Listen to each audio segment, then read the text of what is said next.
Pittsburgh Steeler fans, welcome to this week's episode of Steelers Touch Down Under. I'm Matty Peverell.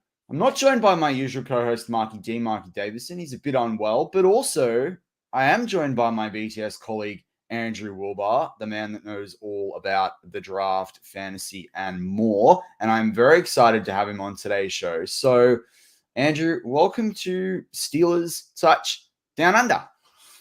Thank you for having me on. I'm excited. Yeah, awesome. And so we know the offseason is, as Jeff Hartman likes to call it, it's those dog days of summer.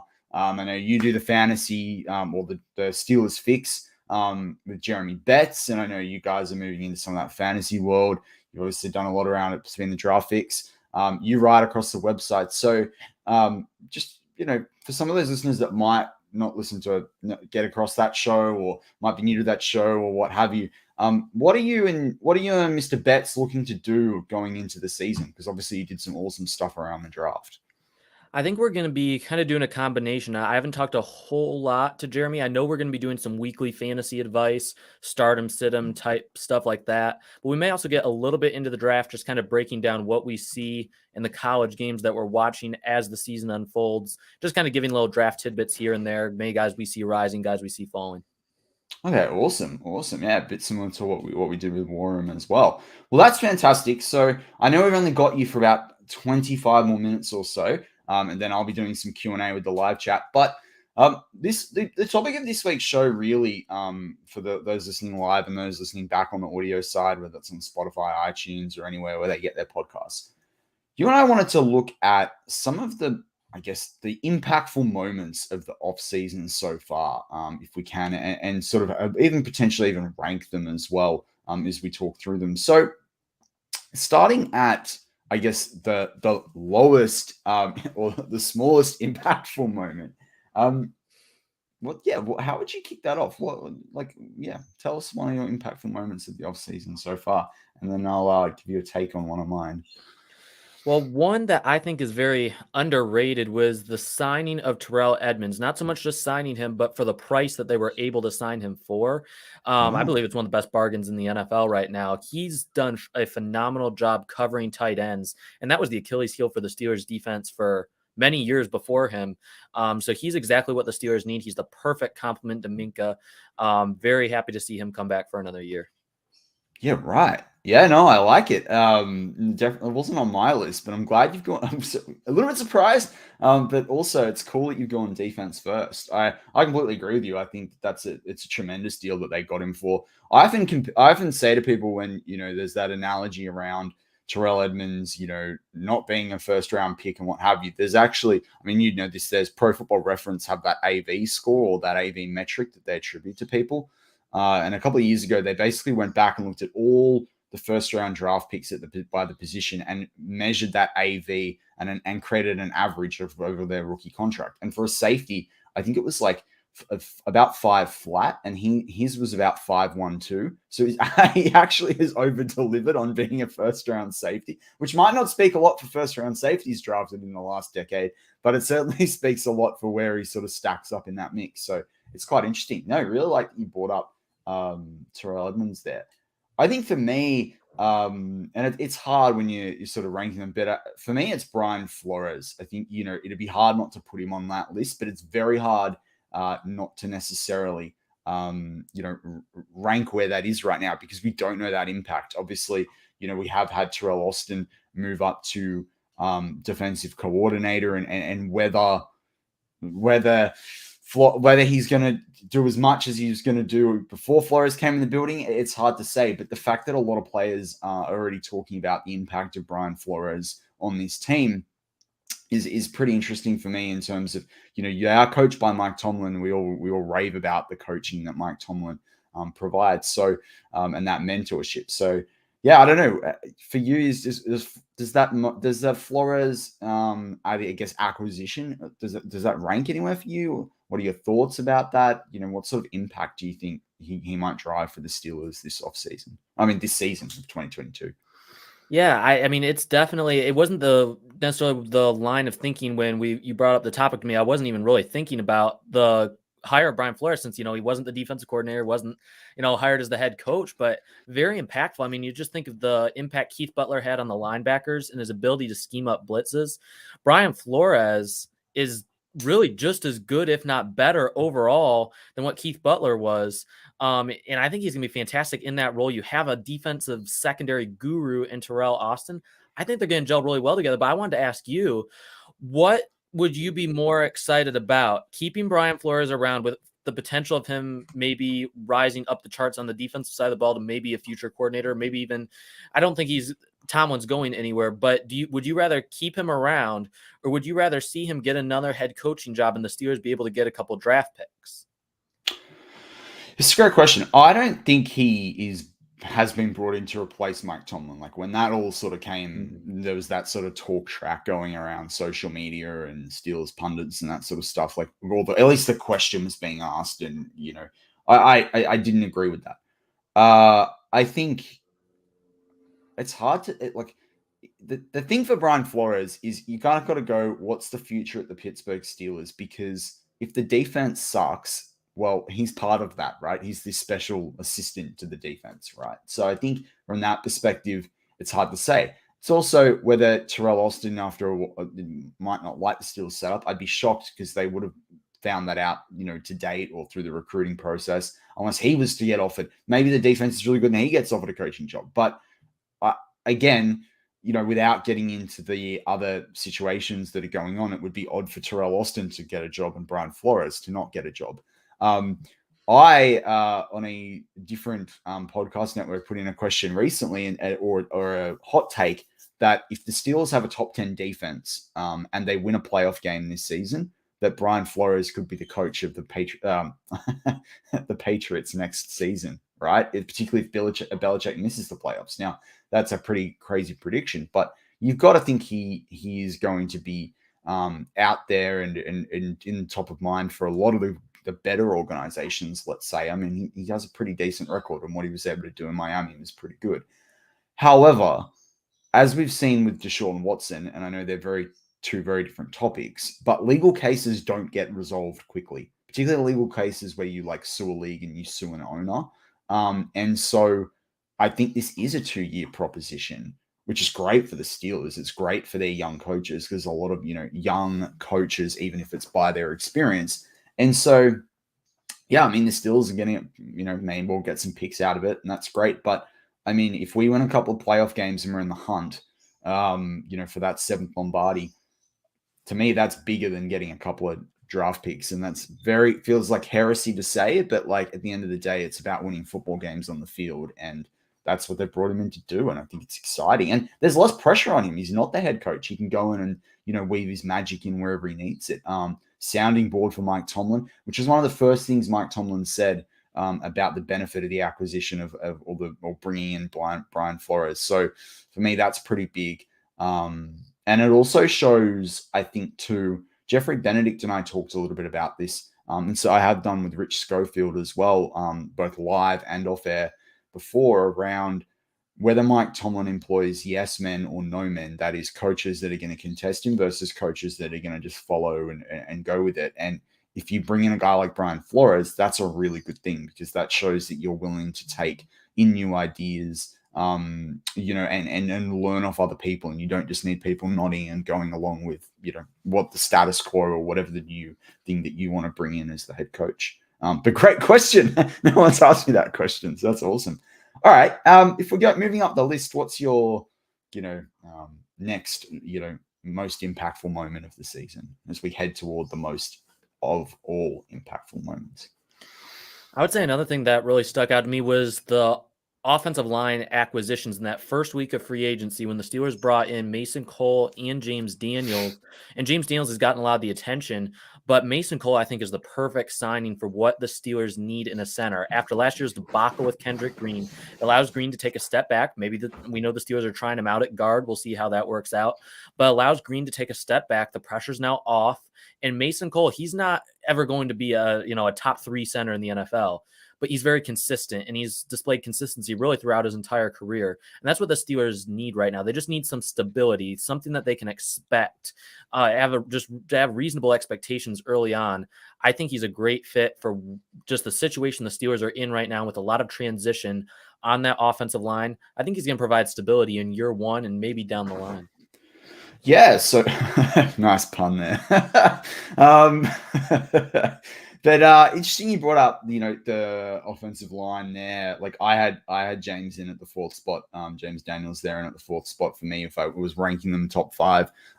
So yeah, I think there's some perfect alignment there, and it was sort of, feeling more confident about that O-line was sort of the thing that was ringing in my head, but that was typified really by the James Daniels signing. So interesting, we've got some overlap there. I agree with you. I think they're both, great signings. I personally have a little bit more time for Kendrick Green in, that development process. I think, the Steelers put him in a pretty tough position there in some ways. And I know, they could get going when the going gets tough, but the reality is that is an interesting transition for him to have to make on a very unstable offensive line. If you think we'd had the line from a couple of years beforehand and you inserted Kendrick Green, well, then maybe. I think we sometimes skip over no disrespect to Ramon Foster and Mike Gilbert that, did really well. Mark Gilbert, sorry, that did really well. But, they stepped into a line where there were some very good players that were experienced that were able to,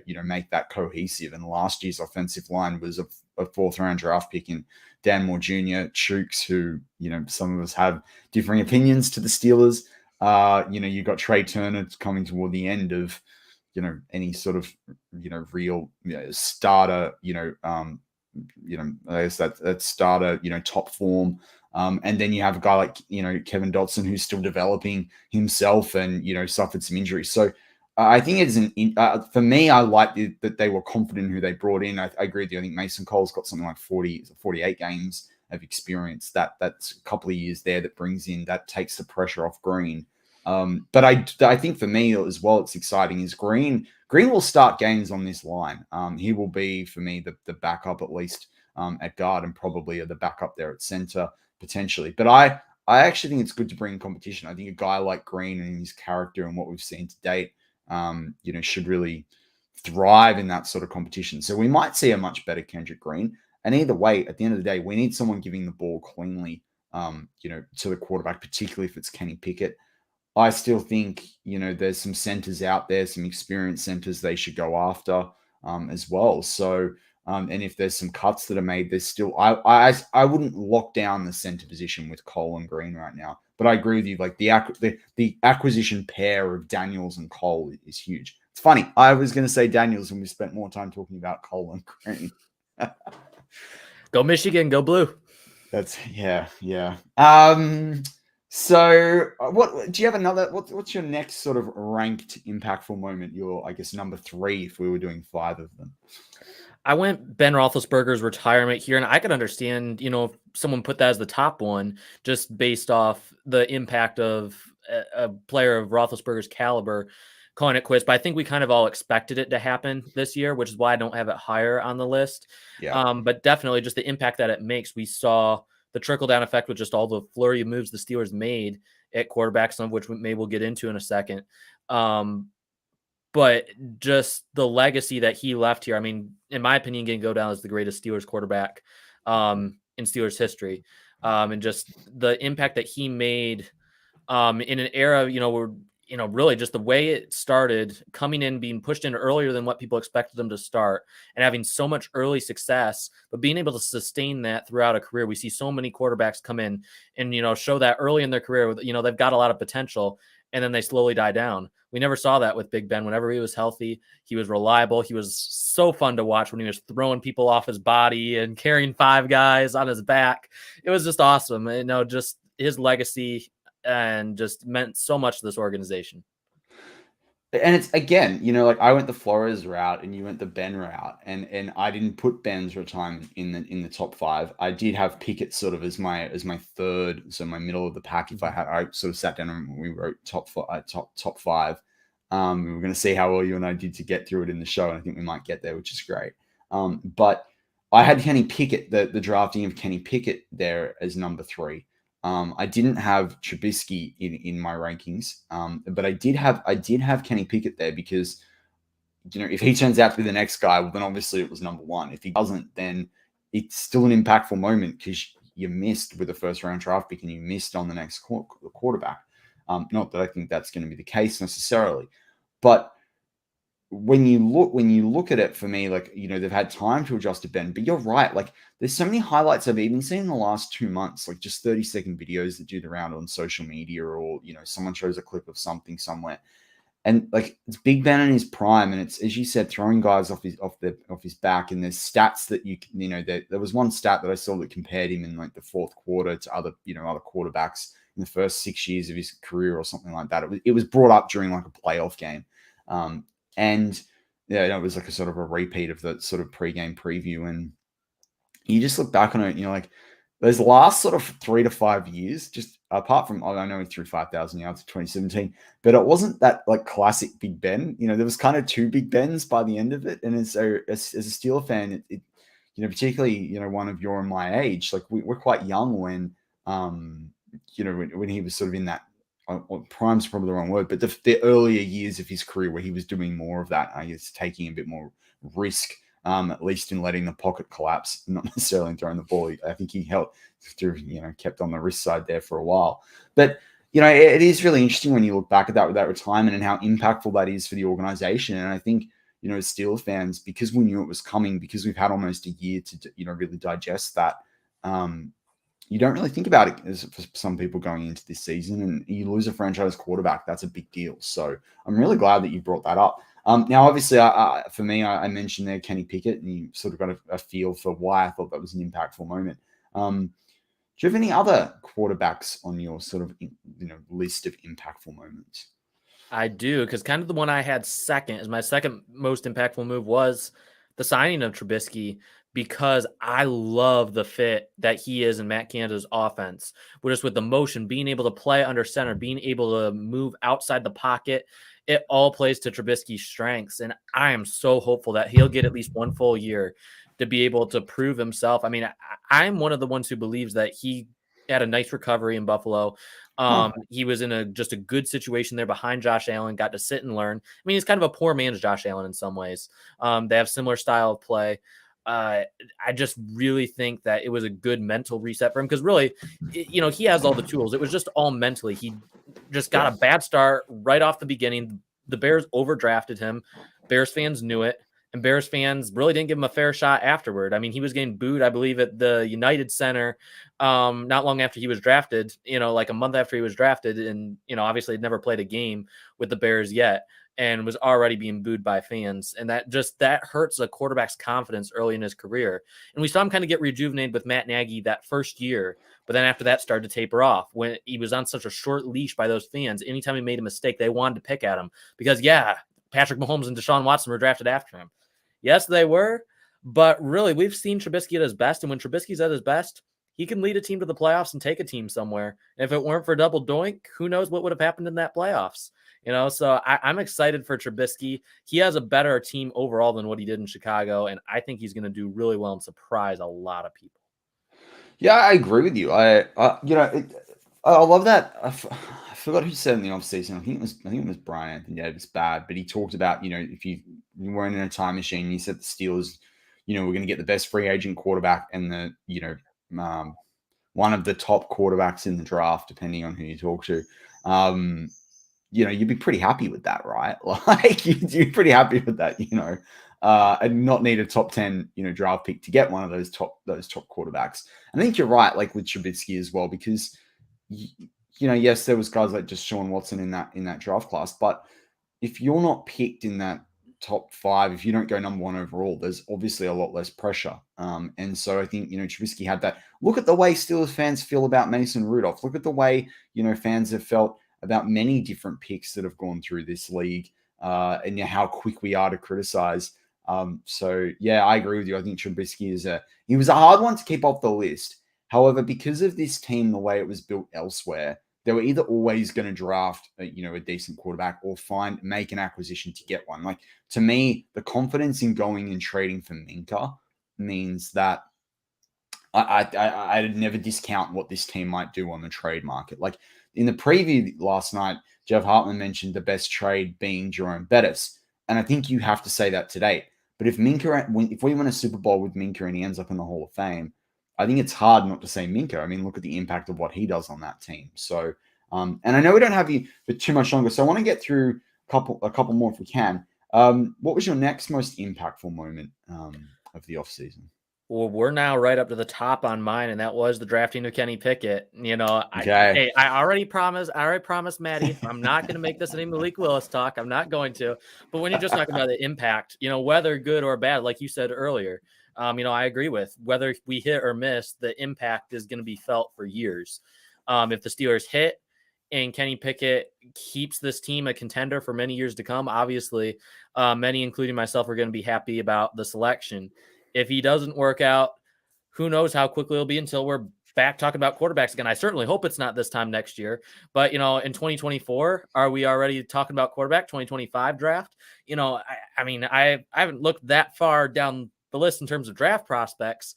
Mate, it's my man, the Texas Longhorns, the guy that's going to bring us back to the.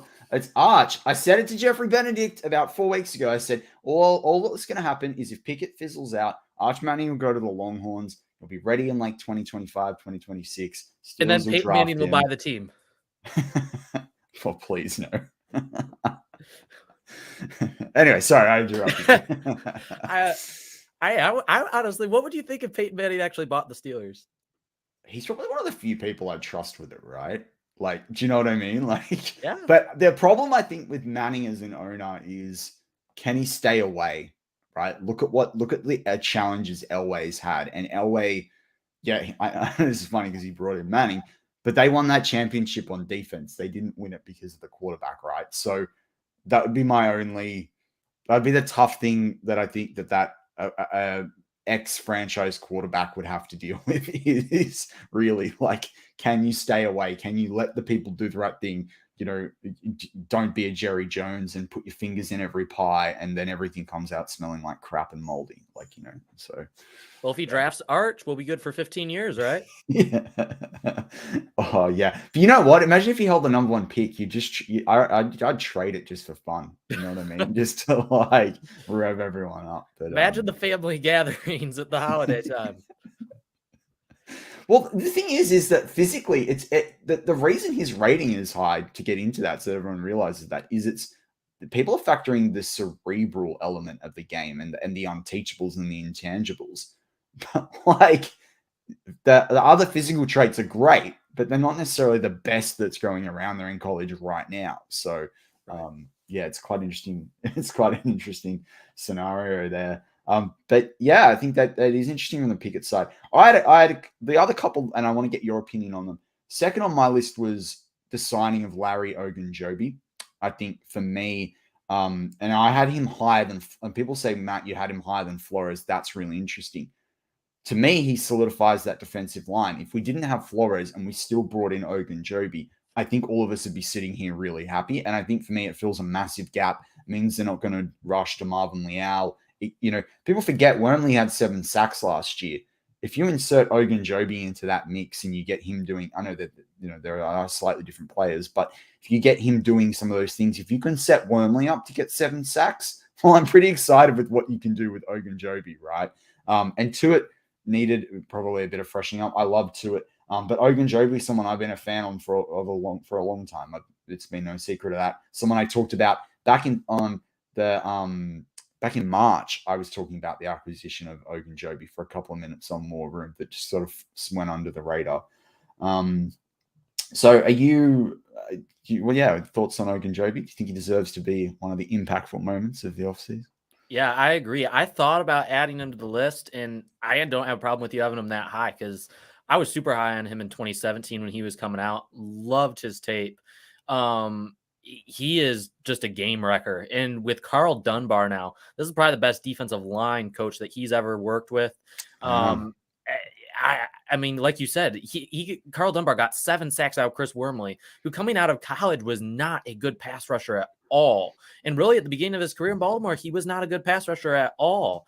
So just looking at how he's developed some of the guys. I mean, Tyson Alualu, even that late in his career, got more out of Alualu than anyone ever did. Imagine what look at Henry Mondeau for his sake. Like, he can actually play now. Right. Yeah. I mean, Ogun Joby, I mean, I told Jeremy this on the podcast last week. If he's at his best, he's just as good as Stephon Tuitt in almost every facet. He's not quite as strong against the run when Tuitt was at his best. But still, overall, the impact the Steelers could get from Ogun Joby. I mean, you're talking about potential Pro Bowler with Carl Dunbar's coaching. I'm super pumped for Ogun Joby. Yeah, I'm just disappointed they didn't do 2 years and make it team friendly for the second year. Like, and then he would have been, I think, 30, 31, and then that would have been really good for the Steelers long term. So I'm a little bit upset about that. But hey, at least we're going to get more cap. The cap's going to go up. If there's any rollover, like, fans forget that sometimes that the cap, and even everyone talks about how much we've got left. If you don't spend it, then it rolls over. These are the sorts of things you're thinking about. So the final one, and then I know we've got to say goodbye, and then I'm here for Q&A with the live chat, which is something I've been looking forward to for a while, to just do a direct Q&A with you guys. And I'm interested to get your take on this and whether you think this deserves number one. For me, it was fixing the wide receiver room and getting younger at the wide receiver room. Now, you lost Juju. The jury's out on Claypool, Deontay Johnson. Everyone's talking about a new contract. But you went out and you got a guy like George Pickens, and then you went out and got a guy like Calvin Austin III. You didn't overdraft either of them. In fact, you probably got value at both positions, judging by any of the rankings and a lot of the lookbacks on the draft. You got two very different players, so you didn't get copycat players. You then went and got Boykin, who I think still's got something to prove in this league. You've got Anthony Miller, who everyone sleeps on. He can do a lot of different things, particularly, still even support the slot wide receiver position. I think he's a sort of a cheap and older Deontay Johnson at times as well. And yes, I know he doesn't have some of the special qualities of Deontay Johnson. But the X factor for Miller is that he's got that affinity with Mitch Trubisky. So for me, like, I feel we've got tall players at wide receiver. We've got smaller guys that can run really fast and do different things. And you've got guys that are flexible that can integrate with the Matt Canada offense, or this supposed offense we keep hearing about. But I have placed the fixing wide receiver room, headlined by the 2 draft picks, as my most impactful moment of the offseason so far. So that could be controversial. But yeah, how do you feel about that one? I agree. And the wide receivers, what's interesting is that now, like you said, there's so many different types in the wide receiver room. Claypool, he ran a fast 40, but he's not really a true deep threat. He's physical, but he doesn't know how to use his body. He doesn't have the greatest body control, not the most graceful going up for the ball as we saw last year at times. But now if you move him into the slot, where he's going to be a mismatch for a lot of teams, you still have Deontay in the X position, and then you have Pickens. I mean, I think if Pickens was fully healthy and another year removed from the ACL, I think he would have run at, a low 4.4, maybe even gotten into the 4.3s. That's what he was expected to run a year before the ACL tear in the 40. So I think he could be that deep threat the Steelers haven't had since Martavis Bryant. I still think it's going to be a slow process. He's still getting back to full health, so you may not see a ton of production in year one. But I love him. I love what you said about Anthony Miller. I really hope he makes this roster. Makes just too much sense. And don't forget about Steven Sims either, another guy who's a really good route runner underneath. Yeah. And when you look at it, there's excuse me, there's like, and then you've got Gunnar O and, I think more return man, but there's like 7 or 8 guys, and you're not even counting some of the people that might get cut or moved on or what have you. So I just think if you compare this wide receiver room to what we had last year, where Ray McLeod was, getting those sorts of receptions, like, even if you just swapped Calvin Austin in last year for Ray McLeod, imagine what that offense would have done, particularly with Ben and showing, throwing it quickly. And if you can get the screen game going, just incredible. But Andrew, I know that you've got to jump to record something exciting for the Steelers Fix, which is awesome. So Steelers fans on the audio side can look out for that one. But we really enjoyed having you on today's show. It's good to talk with you. Hopefully we can collaborate in another BTSC show, or Mark and I'll have to have you on in the draft process next year or what have you. But I really appreciate you joining the show today. It was good to speak. Thank you so much. It was fun. Awesome. All right. So live chat, this is pretty interesting. So yes, as I mentioned earlier in the show today, Mark is unwell, and I think it was awesome, and I really appreciate having Andrew Woolbar join us at some fairly short notice there. We've got some people that are, tune in every week in the live chat right now. We've got other people that make it when they can. It's Friday night in the US, Eastern time. It's, after 6 p.m. But I wanted to open it up to you guys for some Q&A. Sometimes Mark and I struggle to get through all the questions in shows, when we're talking about different things that we, sort of plan our talking points and what have you. But I want to open it up. You guys can ask me any sort of question you like about the Pittsburgh Steelers or anything sort of football related. If we go down the pizza podcast route that we did one time, I think Mark will be pretty disappointed, but I will take questions about game day food.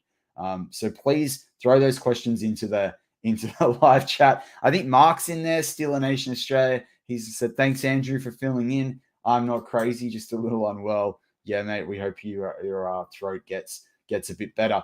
But yeah, I think while I wait for some questions in the live chat, I think, as Andrew and I were talking about, there's definitely some interesting moments in the Steelers offseason so far, and ranking them is really hard at this stage of the offseason because there are things that we're not going to see the impact of till down the track. Like, we'll know midway through the season how Brian Flores' impact and stamp has been on this defense. We'll know what Kenny Pickett's overall, impact, how big an impact that moment was by the end of the season, whether he started games, whether he's won and lost games, whether he's thrown 5 interceptions, whether he's not started at all.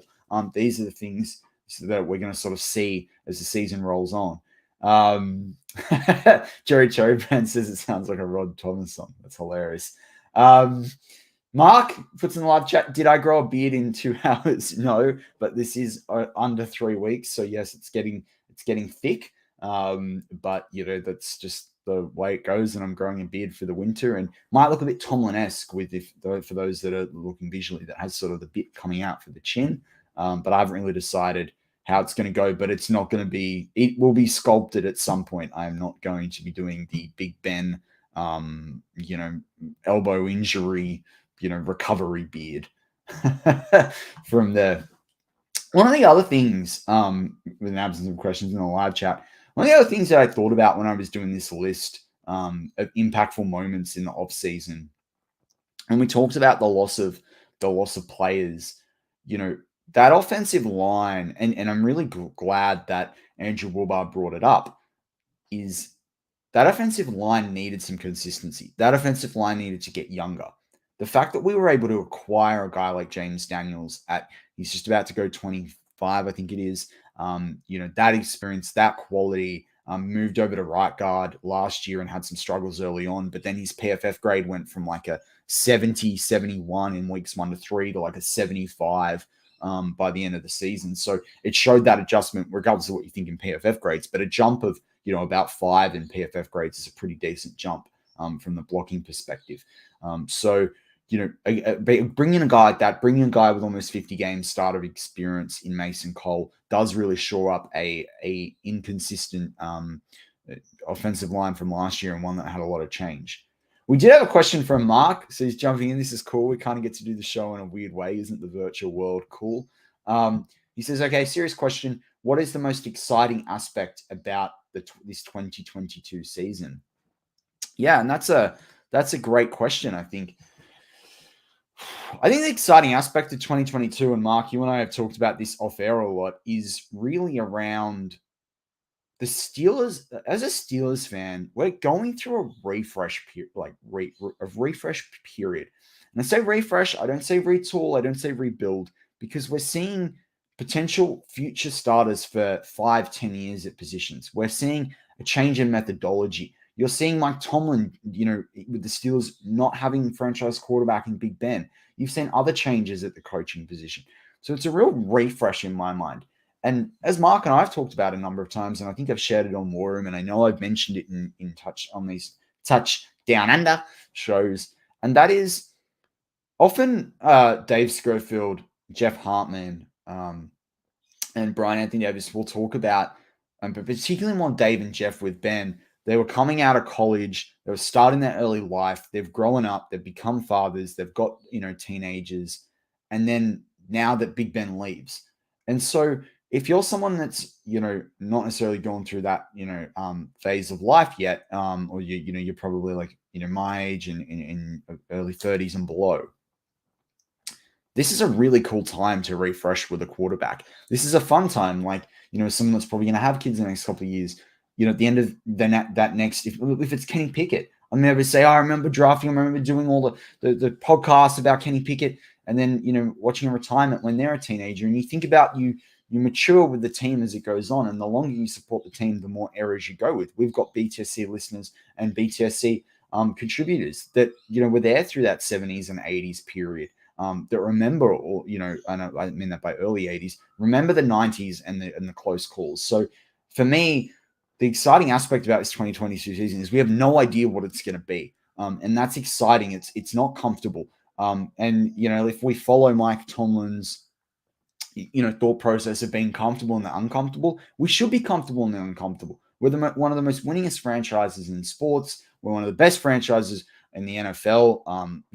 That's from an objective point of view, not counting the fact that we're Steel fans and we know that they're the best, franchise. I mean, they get Mark and I excited from the other side of the world and have done for, almost 2 decades. So to me, that's what's most exciting about, the Steelers coming into 2022. Brian Brown comments on that. He says the most exciting aspect, the fact that this defense has elite potential, and I couldn't be more excited about it. Completely agree. And for me, that's why like Ogun Joby's got to be up there. Now, if he's not number 1 or number 2 on some of his lists, he's got to be up there as an acquisition. But equally, getting a guy like Liao, who for some people in January was a top 10 pick, we got him at like 89th overall. Incredible result there. So, yeah, this defense is going to be awesome. They're going to be electric. Mark brings up the question, would you rather be tackled by Debo Harrison or a Najee Truck? Or Najee Truck me, sorry. I'd rather be tackled by Debo, to be honest. I think, I come from a rugby background. If you get trucked, it's a bit of an embarrassment. So yeah, no, I think I'd rather be tackled by Harrison. I've been tackled by some big people before in my life. That's also to assume that he would catch whoever he's tackling as well. Like, he's getting old. He might pop a shoulder out as he's running through or something, or do a knee. No, he's pretty fit. He's a pretty fit guy. He's a pretty big guy. But no, I think Najee trucked me. I'd rather be squashed and have and be able to say I've got like a collapsed lung because I got hit by Debo Harrison, than being trucked by Najee. That wouldn't be fun for me. Brian Brown brings up in the live chat, and please shoot those questions through. We've got a good 10 to 15 minutes more. I can take some questions. Brian Brown says 1994 was heartbreaking. San Francisco lost 1 game that year at home to the Steelers, then that San Diego debacle. Completely agree. Funnily enough, when I was in the States last time I was in the States in 2019, right before the pandemic, I went to the Buffalo Bills game. I think a lot of Steel fans, BTSC listeners know this one. And I actually caught the plane from San Diego to Pittsburgh. We'd spent a week there, about a week doing things like the Midway and doing the San Diego Zoo and the Safari Park. And also we like doing a lot of animal photography in our spare time. And on the plane, I sat next to this guy, right? The only other guy on the plane that was, I found out later, there were other people on the plane that were going specifically for the Bills game. But out of all the seats in the plane, the guy that sat next to me and my fiance he had a Steelers cap on. He had a Steelers jacket on. I'd seen him in the airport with a Steelers bag. He had normal sort of, slacks or chino pants on. But he had a Steelers t-shirt under the jacket. So, and I had a Steelers hoodie on.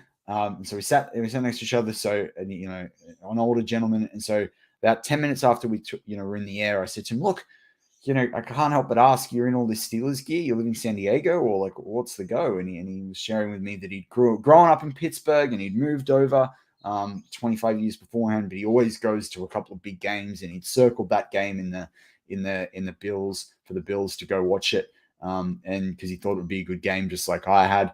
And it was pretty cool to have a Steelers fan sitting next to you, decked out in all the gear. It made me feel at home. All right, Marky D has a serious question. How will Miles Jack impact the defense? That's a fantastic question because he was someone that was hard to leave off the list. But that's also, I left him off because I think Devin Bush can rebound. But Miles Jack is huge for this defense. He is a much better acquisition than Joe Schobert. He is going to be much more impactful than Joe Schobert was. I think he's can do more of that sort of Vince Williams style play at linebacker than what Joe Schobert did. And I think this defense is going to get really fast, has gotten really fast really quickly. The other thing about it is with the signing of Kazee, you can bring Tyrell Edmonds into the box. And Mark, you have talked about for a couple of weeks now on this show around what Brian Flores did in that Ravens game. Holy cow. With the speed, if Devin Bush can get back to his best, Miles Jack, bring Tyrell Edmonds into the box, and the pass rush that the Steelers already have, this is going to be an awesome defense. Like it's just Brian Brown said it earlier. It's an elite defense, and it has elite potential. You just got to think that the thing that will hurt the Steelers team overall. And Bettis was talking this week about how he felt the quarterback was the only question, and they've got two good options there. But it's the only question about why they, won't go deep into the playoffs and that they could surprise some teams. He said that this week in an interview. Is injuries. If the Steelers can stay away from injuries, the Steelers are going to be a red hot team this year. They're going to go really, really deep in the playoffs. They're going to prove the doubters wrong. Mark and I talk about it. We think they can win the AFC North. That's not a question. It's just a matter of putting it together. And when you look at the challenge that injuries pose, that's the big risk. However, they've also improved in depth. I mean, Andrew Wilbur and I just talked about the wide receiver room. We talked about the offensive line. We can talk about bringing in Ogun Joby. A lot of us have talked about, the mix.